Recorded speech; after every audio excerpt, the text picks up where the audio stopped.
Good evening. This is Crime Classics. I am Thomas Hyland with another true story of crime. Listen. That was a man lying down on a wooden slab. Chain his right leg, chain his left leg, chain his right arm, his left,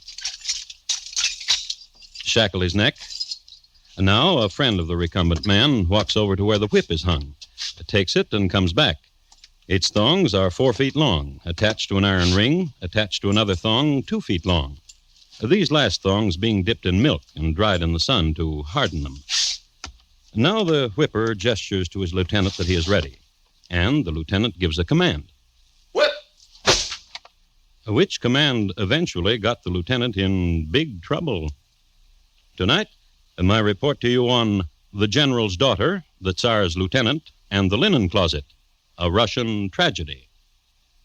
Crime Classics, a series of true crime stories taken from the records and newspapers of every land, from every time.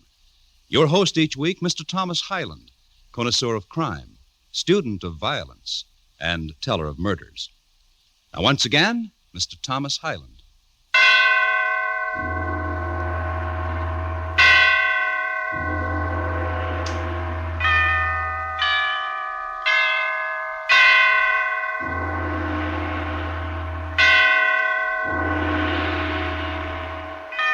Catherine the Great had just died, and the great bells of St. Petersburg tolled their requiem, tolled again the ascension to the throne of Paul I. Paul, as you know, was a trial to the Russian people, and what with him and the awful stretches of the steppes, many songs were written about death and broken hearts and treachery in the home. Vodka, first condemned as an opiate of the people, came into its own during Paul's reign. Too, Russian troops had taken their first defeats in the Alps, and returning to St. Petersburg, told of giants 8 feet tall. Closer to 9 feet. Or closer to 9 feet, according to Lieutenant Fyodor Romayev, as he told it to the general and his daughter. And standing like eagles on the crags of the Alps. Does such talking bring flutters to you, daughter? Do you wish him to desist? Oh, no. Vanyanka Alexandrovna Chermayev, I do not wish to offend you. Fyodor Petrovich Romayev, please continue. The bravery of yourself and your men who died all about you brings all at once gladness and sadness to me. Almost 9 feet tall, struck terror in the hearts of all of us. Even you, Fyodor Petrovich? I do not like to say. Then I will say it. Since I was friend to your father, Grigor Stepanovich Romayev, General of the Russians, I know there could be no fear in you, his son. I thank you, my general. That I could have stood at your side. But I am too old. Too old. Oh, Father, do not say. Too old. Old. The old vines wither and know not springtime, nor grapes. I kiss you, Father. And now see, it is past your bedtime. True. Then go. Go. Fyodor Petrovich, I fly into your arms. Oh, the ecstasy that you've come back. Vanyanka Yablushka, little apple. How the memory of you warmed me where there was ice and mountains. I kiss your dear lips. Yet Yet what? I am a defeated soldier. No. Not to you, Vanyanka? There is victory yet, Fyodor. No less in the Alps than here. Go to my father. Ask him for my hand in marriage. Dare I? Does the thought of it frighten you? To face my father and ask him for me? You are his only joy, his only child. And you are frightened. You who faced men 9 feet tall. Some of them closer to 10.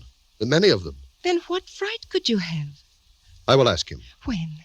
Soon. Now, hold me. Hold me. So cold it was in Switzerland and lonely.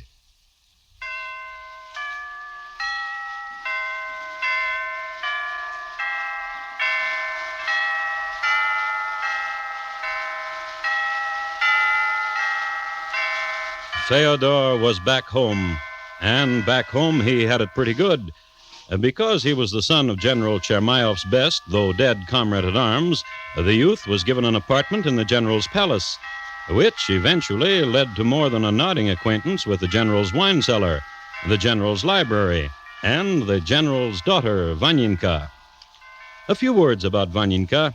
She was beautiful, great black eyes, straight nose, lips that drew back slightly at their corners in sympathy with a disdainful expression on her face. Her manner was proud and unapproachable, goddess-like. Yet all was not caviar and sour cream, as the saying went. Fyodor, Yes, little apple? when will you ask my father for my hand? Kiss me. No.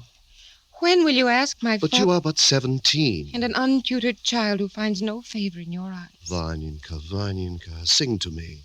Sing to me the song of the gypsy whose sweetheart drowned in the Neva. Sing Get to me... out of my apartment. Out! Out, lover with the heart of a pigeon. Vanyinka, What? I will ask him. When? He has asked me, the general, to hunt with him the boar, tomorrow. In the lodge in the forest, when the hunt is done, I will ask him, since he is always in good cheer at this time. Now, kiss me. I want to.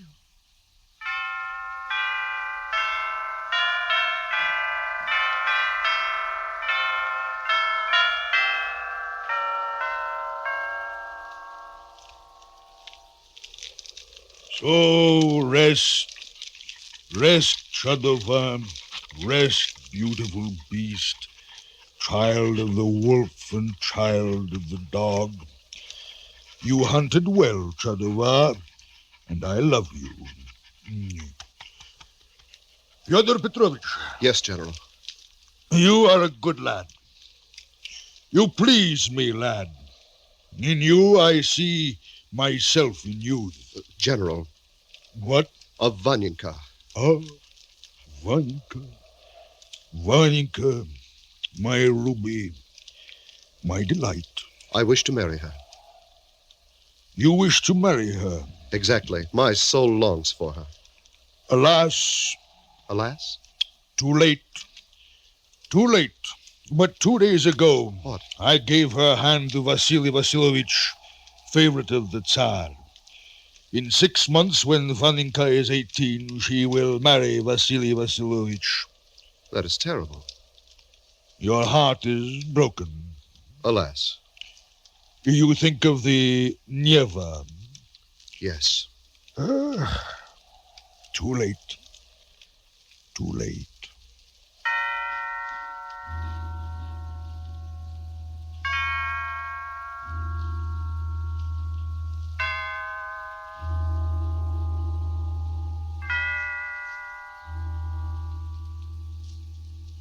Fyodor, Yes. I am happy you're back from hunting the boar. As am I. Fyodor, Yes, little apple. what's to become of us? Life goes on, little apple. In truth, did he say that? What? My father said I would marry Vasily Vasilovich. Truth, when you are 18. But Vasily Vasilovich is a fool, and he's clumsy. He falls down at such inappropriate times. Often one is in the middle of a sentence to him. But yet your father promised you to him. What is to become of us? I will remain at the palace until your wedding. Promise me, oh, promise. I promise. I will go to my father and say I do not wish to be married until I am 20. Vaninka Yablushka. Fyodor Petrovich.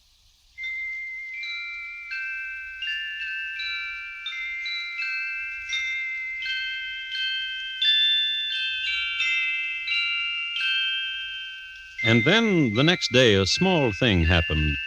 Gregory Litnoy, a servant in the palace, spilled some soup on the handsome new gown of Vaninka, which ruined it, beet stains being impossible to remove at this time, which caused Vaninka to become furious. Flog him! Flog him! Mercy! Mercy! Take him out of here! I will tell Fyodor, and he will see that this serf is flogged. And you remember what happened. A few days later, Fyodor supervised the serf flogging, while Vaninka watched from her second-story apartment, proud of the way her Fyodor gave the commands. However, a few days later, when the serf Gregory was able to get around again... Come in. Come in. Now, get up. Get up, Gregory Litnoy. So, How are your wounds from the flogging? Ivan the flogger laid the knout into my back, and where I am muscled, else I should be dead. Well, you deserve to be whipped. Yes. Now, what is it? Now, why have you come for an audience? Do not things go well in the kitchen? What?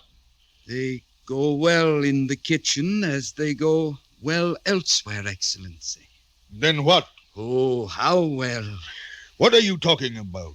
Down the corridor where your daughter's apartment is, they go best of all. She and Fyodor Petrovich... Swine! What foul words? No, listen. Yes, I'll listen, and then, hound of a man, I'll skin you alive. If my words are false, lay the knout against me till it takes away all the skin, but only listen. Speak, then.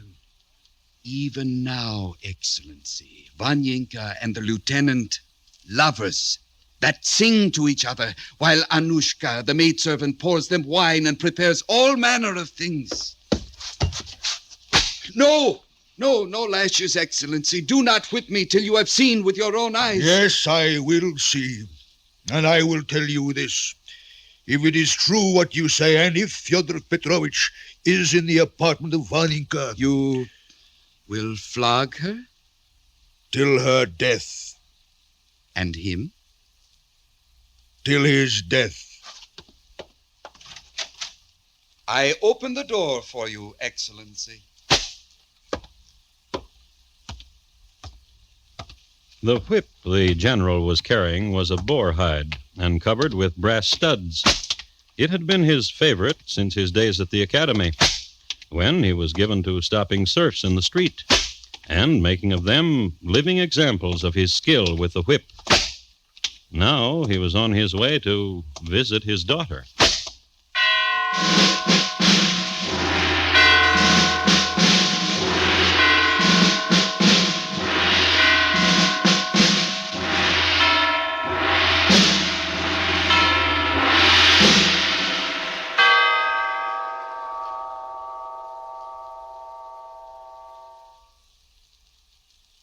You are listening to Crime Classics and your host, Thomas Hyland.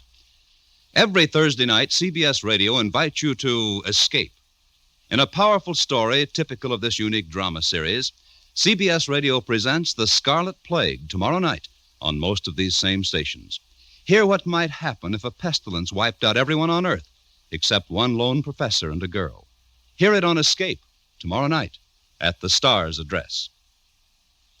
And now, once again, Thomas Hyland in the second act of Crime Classics and his report to you on The General's Daughter, the Tsar's Lieutenant, and the Linen Closet, a Russian tragedy.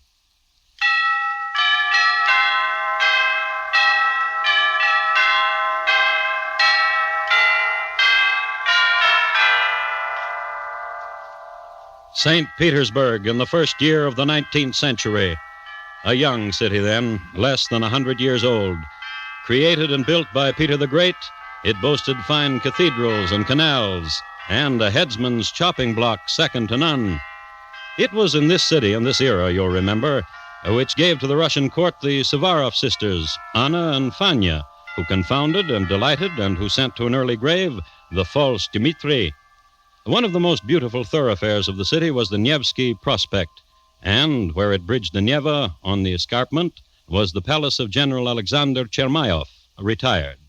At the moment, he was on his way to flog his daughter to death, and her lover, too, which young people were even now at byplay. My turn now. Anushka! Coming, Vanyenka Alexandrovna. The eggs are boiled to hardness. My turn. Now, what design shall I paint on this one? Cherubims and doves. Good. Oh, good.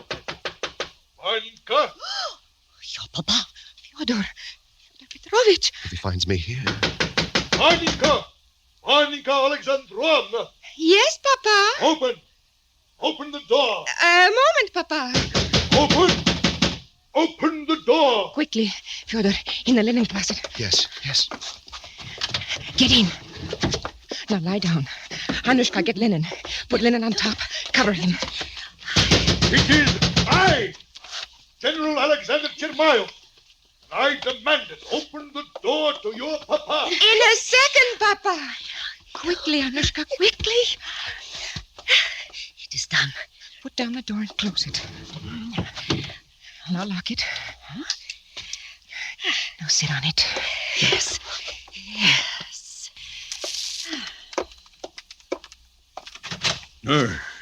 Papa. Papa, come in. What delight to see you at this time of day. Where is he? Where is who, Papa? Where is who, Anushka? I do not know. Nor do I. Whom do you wish, Papa? Fyodor Petrovich Romayov. Fyodor Petrovich. Fyodor Petrovich Romayov. The scoundrel. The black-hearted one who comes here to your room. To my room? Why, look about you and see if he is here. And if he is, do you see this whip? If he is in this room, I should expect the whip, Papa. Well said. Well spoken, daughter. Then I have your honor that he is not here. You have my honor. And yours, Anushka Olga Lopatin? Oh, yes. Why are you sitting on the linen closet? What? It is where she sits when she assists me to paint eggs. And this you have been doing? All afternoon. Ooh, such marvels you have painted. It has been years since I have done such a youthful pleasure. Daughter, if now I joined you at this sport? Oh, I want you to.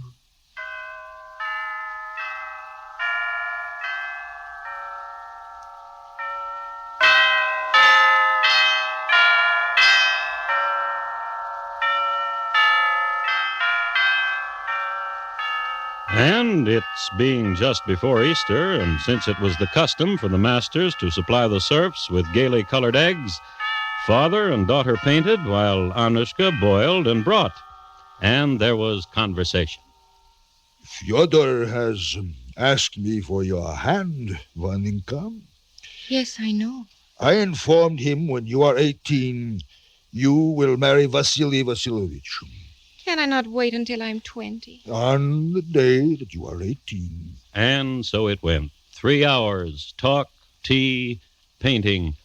Then the general got up. It has been a pleasure, Vaninka. I will see you. Now quickly, Anushka. Open the linen closet.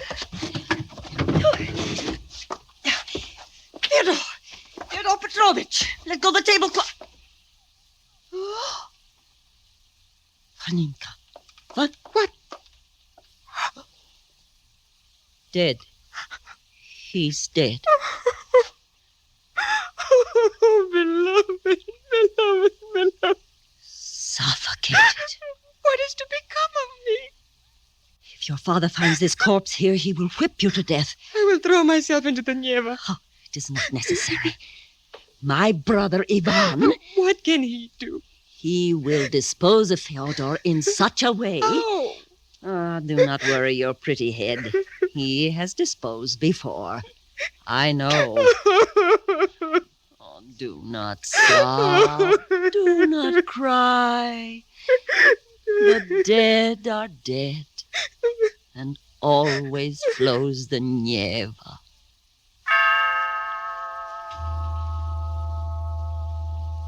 I must tell you that Ivan, the brother of Anushka, is the same Ivan who flogged Gregory. And Gregory, you'll remember, is the same Gregory who snitched on Vaninka Alexandrovna and Fyodor Petrovich.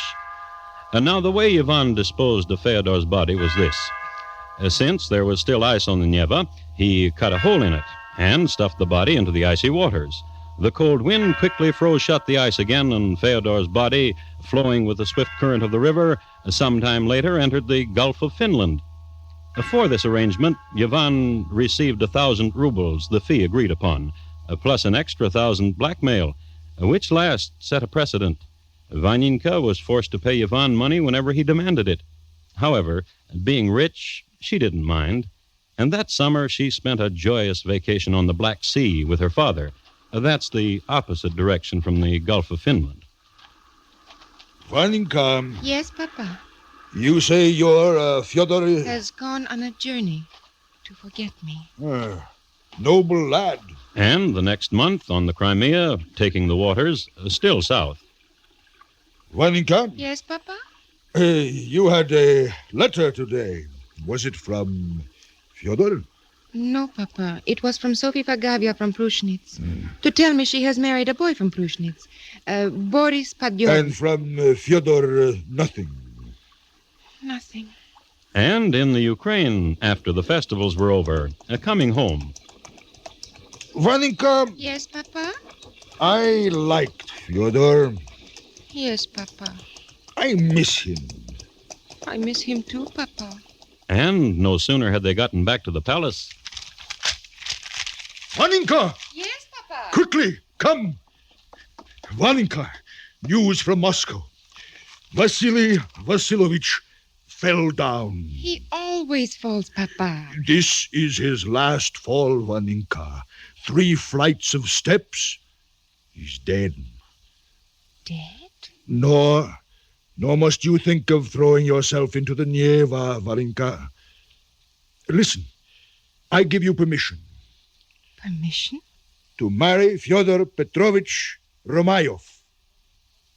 Well? Thanks, Papa.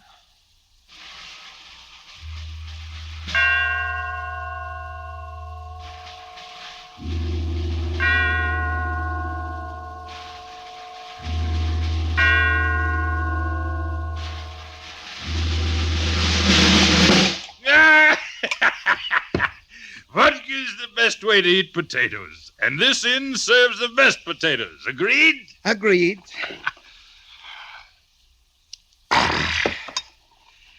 Gregory, What is it, Ivan Ivanovich? to ask you once more that you bear me no malice for having whipped you, for having flogged you. How could I think evil of you? It was the fault of Vanyinka because I spilled on her. Vanyinka. And Fyodor Petrovich who gave you the order to lay the strap on. Fyodor Petrovich. Ivan, Yes? how is it that suddenly you are so rich? Drink vodka. I drink, and yet I cannot help but ask. You're a friend to me. From the same village, Friend. from the same village, from the same meadowland. Yet you are rich, and I am penniless. Bend close your ear. Vanyinka. What? Vanyinka Alexandrovna. She gives you money? Whatever I ask, she gives. Whatever, whenever. For example, Yes? I have but to crook a finger, and she would come. Running if I but crook the finger, No. with a bottle of her father's best brandy in each arm. Then crook a finger. You wish to see? I wish to see. Waiter! Waiter, come here. Here are 10 rubles. Go to the Chermayev Palace and ask of Vanyinka. Tell her you are of me, and that I wish her here, at once, with brandy, her papa's brandy, at once.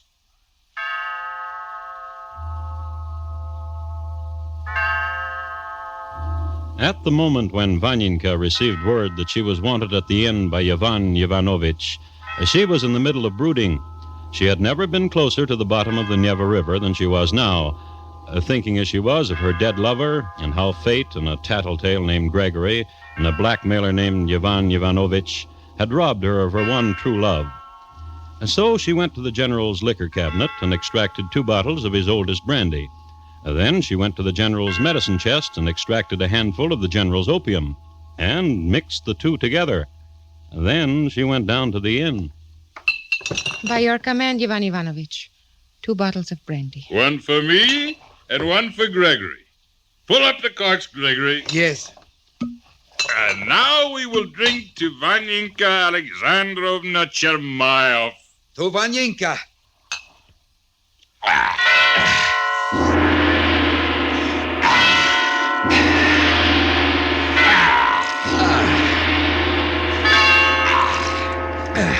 They drank, and they drank, and Vanyinka watched. Then they passed into the land of poppy dreams, and Vanyenka watched. Everyone else went home until all who were left in the inn were a dozing proprietor and the two dreamers, Ivan and Gregory, and Vanyenka, who stopped watching, who went over to the fireplace and took a burning brand and set fire to the place. The inn burned well, and everything that was in it.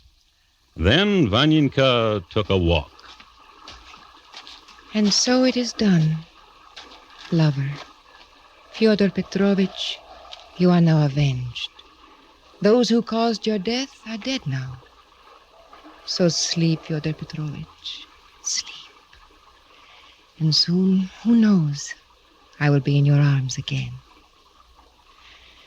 Gently, gently flows the Neva. Neva, mother of rivers, where do you go? Soft the silver light on your kindly bosom. Mother of rivers, take me, hold me.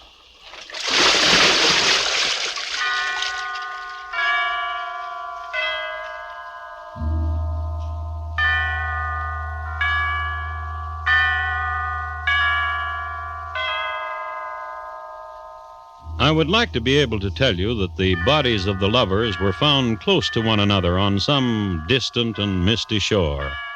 But I cannot. Vanyenka did not drown. She was saved by a young man passing by.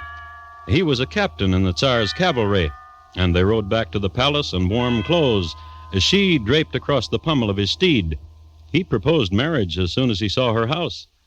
She refused. He rode away to the north, crying. Vanyenka locked herself in her room and never came out again, except for her father's funeral a week later.